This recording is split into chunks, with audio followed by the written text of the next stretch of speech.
laawol kisal ko laawol peewal e ɓantal. bismillahi rahmani rahim, alhamdulillah rabbil alamin, wassalatu wassalamu ala rasulillah nabiyina muhammadin wa alihi wa ashabi ajmain. toriki allah tabaraka wa taala yalla jaɓanin ko juula kon jumare nden jaɓanayi ko o janta kon e ko ɓurana janga kon e jokkiriji endam meɗen seeni ɓe ka maasiɗigaɓen si ɗaɓɓere artikaji maɓɓe laaɓuɗi tagi ɗi allah firtamɓe artike ara fo ko yaaji barkina laaɓi tagi karmakoɓe meɗen ɓen kadi en toriki allah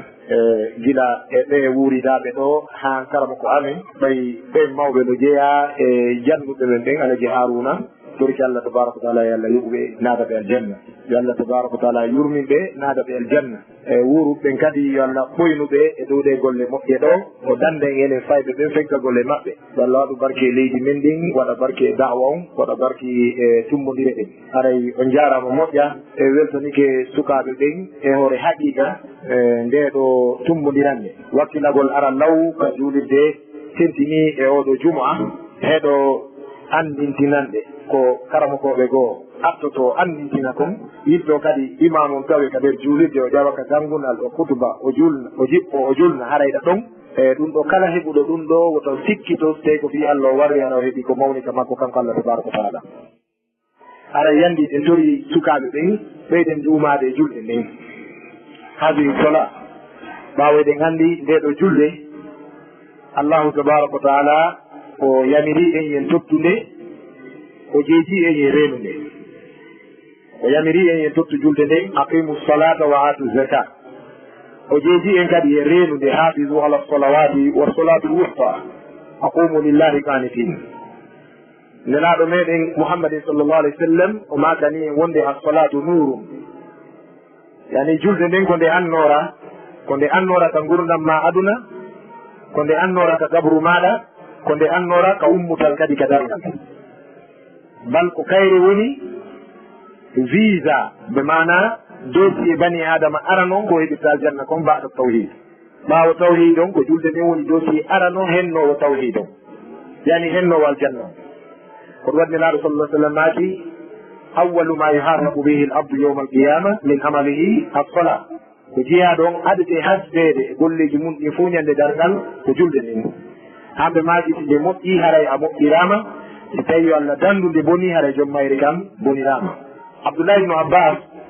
radiallahu anhuma o maaji ma min amalin fi lislami tarkuhu kufrun siwa salat,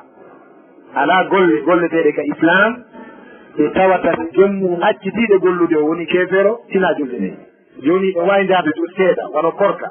suumaye o no fottana wonde si neɗɗo tewike o ñaami ñalorma suumaye haray o yani e kabiratum min alkabair. almustatiu ida aftara amdan faqad waqa fi kabiratin min alkabair. wawɗo horude tano selli ala nawnare empêché nde horugol, ala nayiru haɗay gontiri hoora, wona o subbiɗo sowiɗo, wona wonɗo muyninde hulanɗo goobo mum, wona setejo wonɗo e safare hoynitanaɗo. si on tigui tewike ñaami suumaye ko o julɗo haray o yani e kabiratu min alkabair, bakkatu jeyaɗo e bakkatuji mawɗi. ɓe wi karamakoɓe maaki yo alhaali makko on daari simo gomɗini korka no waɗɗi haray o wiyetake ko kefe fi o ñaami suumaye on. si tawi mo gomɗini korka ko dewal waɗɗingal haray ko kontete ko yedduɗo allah kono ko julɗo. fa iftaruhu daka la yukhrijuhu min almilla, konko ñaami ɗo yaltitamo ka lawol islam. ɓay non ɗum ɓayri mo gomɗini no waɗɗi. amma ida jahada wujuba siyam faqad kafar ijma'an, so tawi noon o yeddi o wi komi ñaamiri ko ɓay korka waɗɗaki ɗum ko haala ɗum noon haray woni kefe. kono si o ñaami e hoore mo gomɗini korka no waɗɗi haray ko fasiku wiyete, wona o kafe. hajju on mo heeɓi ko hajjiroye tawi mo gomɗini hajju no waɗɗi ko tugalal jeeyangal e tugal islam, o tewike pas o hajjoyaari haray o yani e bakkatu jeyaɗo e bakkatuji, o wiyetaki kefeero. kaari hajjoyaari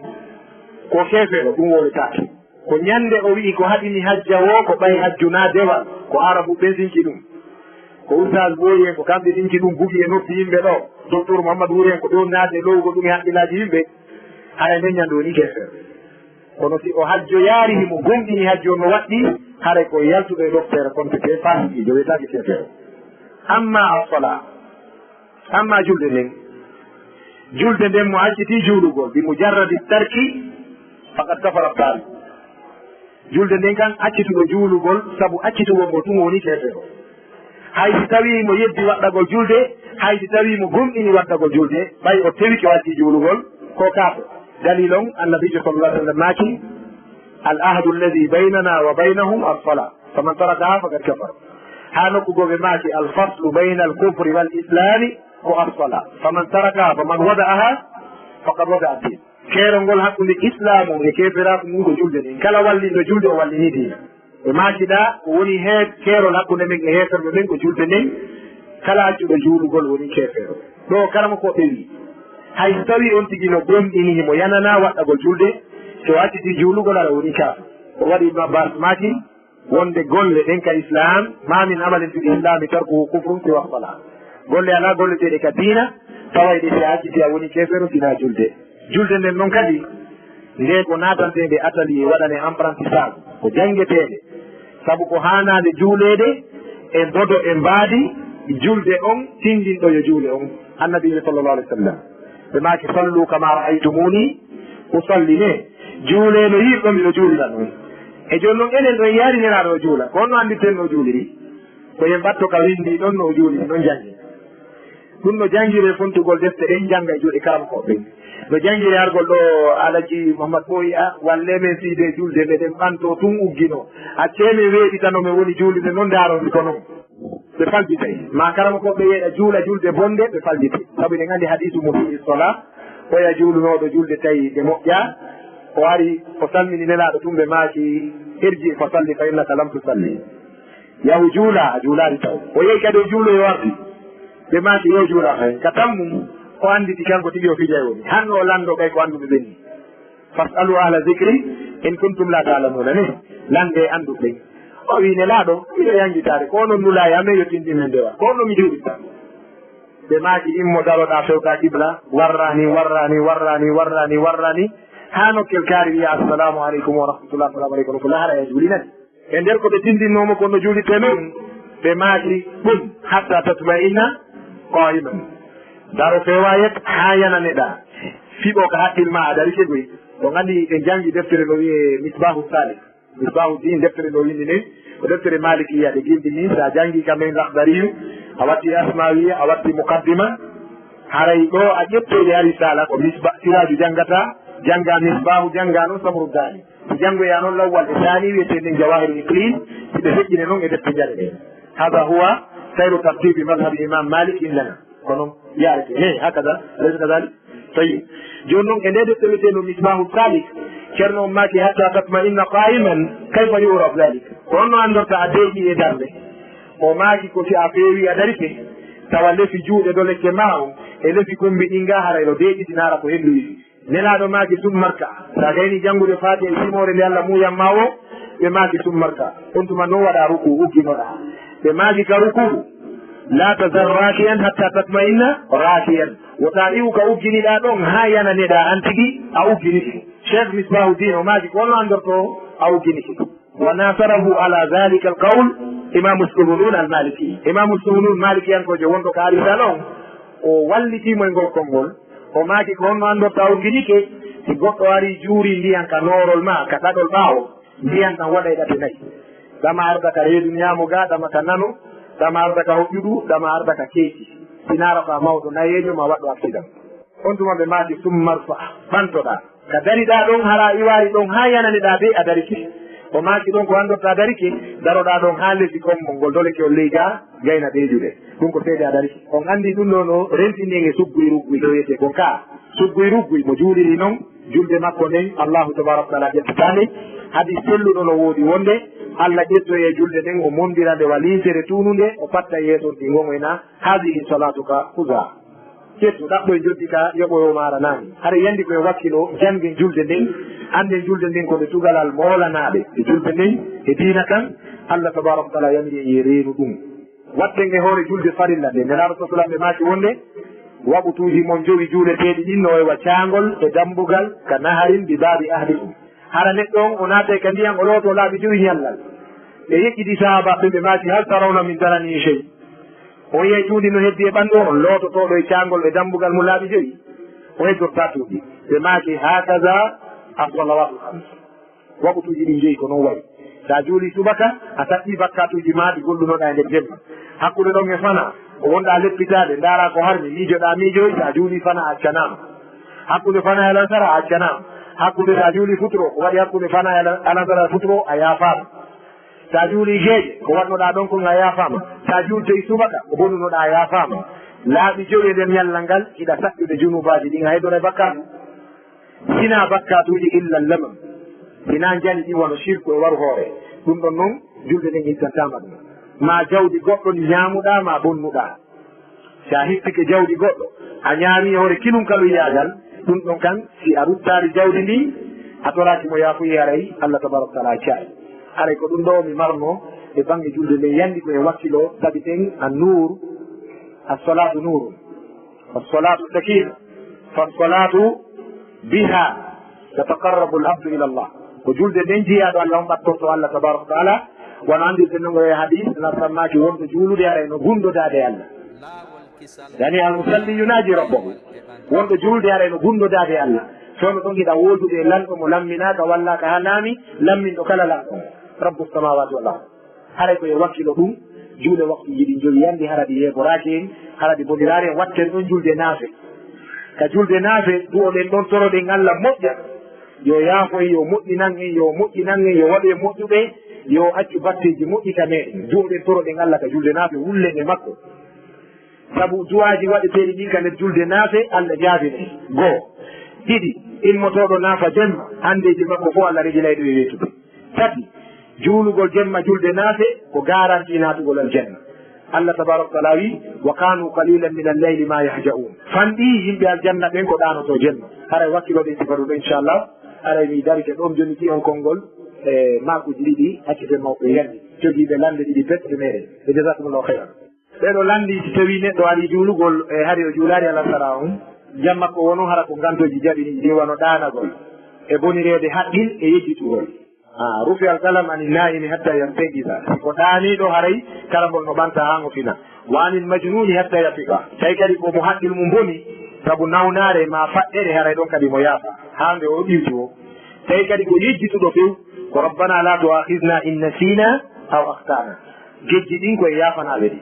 ha ñande anditude tawina ɗum noon ka wigol haray ko ɓayar miɗo mari kiriya ko ɓayar miɗo heeɓi ɗo hoɓɓe ko ɓay hari miɗo dari ka Carrefour ko ɗum haɗi mi juula ɗin na gantoji few tawi noon on tigui no mari ganto o leeɗi o juulade alasara o gotele ɗiɗa o aroy juulugol te futuro o darnanama aray ko honno juulitta ñawoje ɗiɗi no ɗum ñaani ñawoje tati ko ñawla kon e ko fewndi kon e ifada ɗum tartibon ko honɗum o ñawli ko alasara ko ɓe yoɓite ka saabu ñawla ɗon okkata ɗum ko honɗum fewndi ko futuro eno toon ko wiyete ifadatul tartib jokkidirgol pal or julde nden a haɗɗota ko juula fana a julta alasara a juulari subaka a haɗɗota ko juula futuro juula noon alansara a juula noon fana haray a tuti a junniti haray a junniti a tuti haray sellari julde nden no jogii ko wiyete a tartib subaka atti fana fana atti alansara alansara atti futuro futuro atti geeƴe joni noon ɓayiɗa ñawli patron ma jiyaɓe makko ɓen no dari kadi juulangol mum e yimɓe koya jonniti julde nden ordu mayre on a naatay ka julde futuro ɗon juulida e maɓɓe heɓa baraji tawtuɗo jama juuli ɓawo ɗum ɗon pottoɗaɗa watta alasara ma on watta futuro on kadi haɗa ɗon a jonniti julde nden tartibu mayre no nde ardiri noon koko juulɗaɗa haari koye naafe wonɗa e heɓugol moƴƴere tawtugol jama kono ha joni fana on iwari ani futuro on iwari e dande ma ɓayɗa ñawli ko addi kon futuro on isan ɗum tuma no yoɓita alasara on watta futuro on haɗa ɓottike ɓoggol ngol wallahu alam tawi mawɓen ko landi kon ɗo eɗen gandi ko buganagol e ndaygo yewteriji men ɗin ko wuura kon e dow mum koɗodire no toon hiɗe yettiriɗe Allah saabu ɗe ɓeyda en ɓannidirɗe ko Allah haɗi en e muɗum ko ɗeya poɗodiri adda eɗen gaygo e konnago wala tanaza'u fatafshalu wa tadhhaba rihukum ko toon poɗodire ɗe ala nafa poɗodire gono toon siɗe ari tun ɗe adda e konnago e hasde hakkude julɓe poɗodire goo ko ɗe addanta en ko ihtilaful umma rahma on ko yurmede wonanta en ɗum no e hakkude karamakoɓe imamu Shafi imam Malik imamu Shafi'i ko talibajo alman Malik o jangi e makko selli e ɗinɗi kono imam Malik waɗi fatwa o maaki kono hacce milanɗo Shafi'i imamu Shafi'i maaki ma hakaza fahimtu ya cheikhi wa murshidi kono andi koye hoore teddungal kadi haɗenge karamako mum o wi ceerno tindinoɓe lan karama ko a nano min mi famiri masala o addi masala o imam malik maki mi tawtimo e goo wi ko imamu shafi maki mi tawtari ko imamu karama ko an tawti lan kon hamɓe ɓeyda ɗaɓɓitoyde o famini yani teddodira ino waya so goɗɗo neno yewde karama ko mum e mawɗo mum e ndeɗa yewta gore ma na noon one goto yewtukaɓe hay tawi position maɓɓe o walanakima e anndu ko ganndo mani ko ceerno mani haray no addirta noon e mawɗo ma o e ceerno ma o na noon ardirta goɗɗo mo haray ɗe yeddodire ɗon e bange masalaji luutodiraɗi tawi ko woni ko calɗi kon ɗum ko yurmede saabu ka ƴettiɗa wawra e sawaba ɗulle koɓe landi ko fi julde nden tawi imamon no janngude ɗa nande wano juma ma futuro ma geeje ma subaka kaɗa ɓaawo makko fi janngugol faatiha on ɓaawo ɓaawo kan hadiseji deeɗiɗi aɗi jokkodiri nayno ka bulughul maram iɗe jokkodiri ɗon ɓe fof kadi ko hadiseji selluɗe fii ko nelaɗo sappani en janngugol faatiha e nder julde yoni en tu goto e majje hadis abou hurayra ɓe maaki la salata liman lam yaqrah bi ummil kitab on mo janngari nene deftere nden faatiha wala julde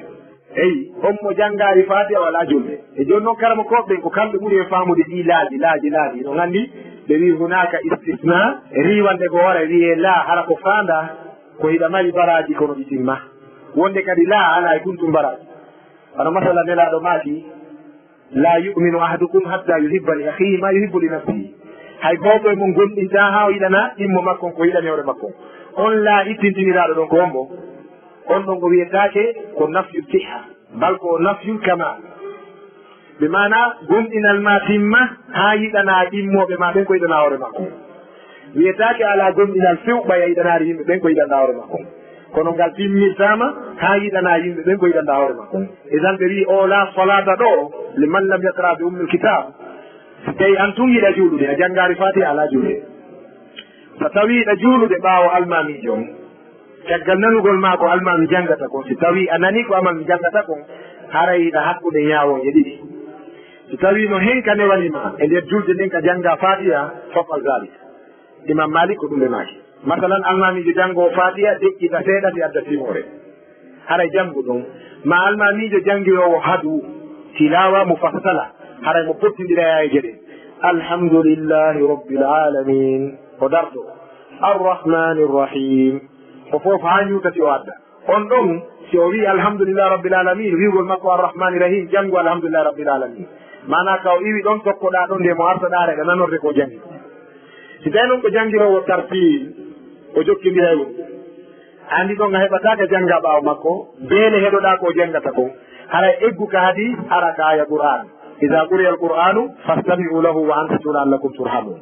ɓayno janggede ɗa nande a heɓari ko jangga hen to jangi ngon beela jo a heɓa yurmede Allah ne haray ko ɗum ɗo woni faamu an on e masala on komi ƴetti kon e juuɗe karamokoɓe an ɓen haray koko ƴettami jonni on ɗo na ko faama nga oya faamu ɓeya karamokoɓe ɓe konnguɗi mum woni pelle assalamu aleykum wa rahmatullah e imam on no hutbude ɓawɗe gandi hutba juma fof ko jonde ko darɗe ɗiɗi daranɗe ɗiɗi imam on daroto o adda jonde wotere kala ko ɓe no luggini miijo e ɗum ha noon ɓe wi ko fiin ɗum imam on daroto man qala bi anna annabiyya sallallah alih sallam qad khataba jalisan faqad kadab ɓe gandi adi toon no woodi wonde mo wi nelaɗo jooɗike waɗi hutba haray o feni hoore maɓɓe ko ɗum addi yo imam on daro so hutbi o waroyay o jooɗo oymo kadi o daro ɗo mi arde ko landi kon ko goɗɗum hutba juma woni jannude ɗon andi gurdan ko ɗiɗi ka mayde ko jeelu wotere alhayatu hayatani falmawtu wahid mais gurdan ko ɗiɗi ko gurdan aduna e gurdan lakara mayde ko wotere nde hakkude gurdan aduna e gurdan lakara ko koye ɗon imamu darike kutubi ha jooɗike immitike daga darike mo jannude e fi gurdan aduna e lakara e mayde darde makko aranere nden ko alhayatu duniyawiya julusuhu bayna alkhutbatayni turshiduna ila almawt no andintinde en mayde fa mada bada almawt alqiyam ɓaawo mayde nden ko on ɗum kadi ko ummutal ka o immoyo kadi o daro so darike ɗon o jottota hadi iyal hikma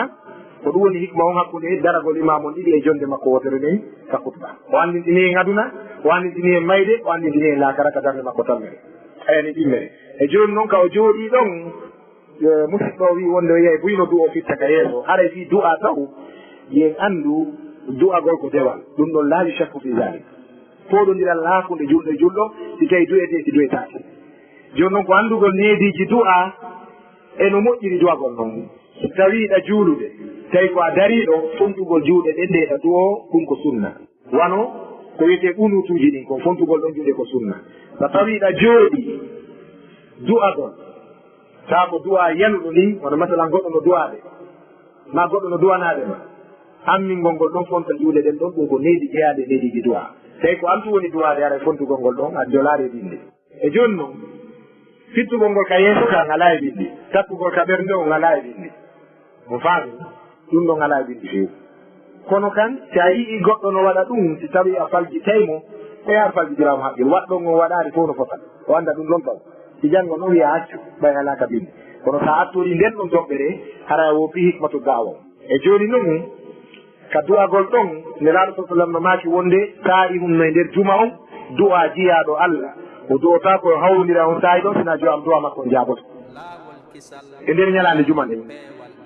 saa'i mum no woodi jeyaaɗo Allah du'otaako sina on du'a mo du'i ɗon o jaaboto ko waɗi karama koɓe huulani woɓɓe wii on saa'i ɗon ko ɓaawo ado julde Allah sarane woɓɓe wii ɓaawo julde Allah sarane woɓɓe wii ka mutal naange woɓɓe wii ka ɓaawde subaka juula ɓaawde waɗɗa askarul saba on wirduji waɗete ɗin ka ɓaawo si weeti ka lendoɗo woɓɓe wii ko ɗo woɓɓe goo wii kaka juma ado imamon ƴewde ka janngunal woɓɓe wii ko kaka jonde imamon hakkunde darde makko wara nen nen e darde ɗimmere nen karama koɓe heewɓe no yaari on sengo ko ɗum waɗi duy profité e du o ɗon sabu goo ko nokkure moƴƴere ka tawata imamu o heɗiɓe o fof no tumbere dewal si dewal tumbama e nder dewal e nganndi ɓurgal jallude ngal naɓo reta sukal ngal kaa haray sabu ɗum ɗo sa duƴke ɗon haray a woofaɓe ɗi ko fiddugol ngol ka yeeso ma wiccugol ngol woni mi yanaari ɗiɗi assalamu aleykum wa rahmatullah joni acce mawɓe jonne on téléphone on général public inchallah fi ye jogodir ɗum kono haray oustage imam ɓoyen ɗo ko karam ko amen ko mawɓe en torki Allah yo Allah ɓoynan en ɓe ɗo o ɓoyna ɓe hoore ɗe golle ɓe no jeeya e yimɓe ɓayɓe ala ɗo mi wooɗa so ɓe ɗo ɗum kan laano zakki alallahi ahad yanganiɓe diina kan e ndi leydi ɓe no jeeya e karama koɓe adaɓe andirede ɗo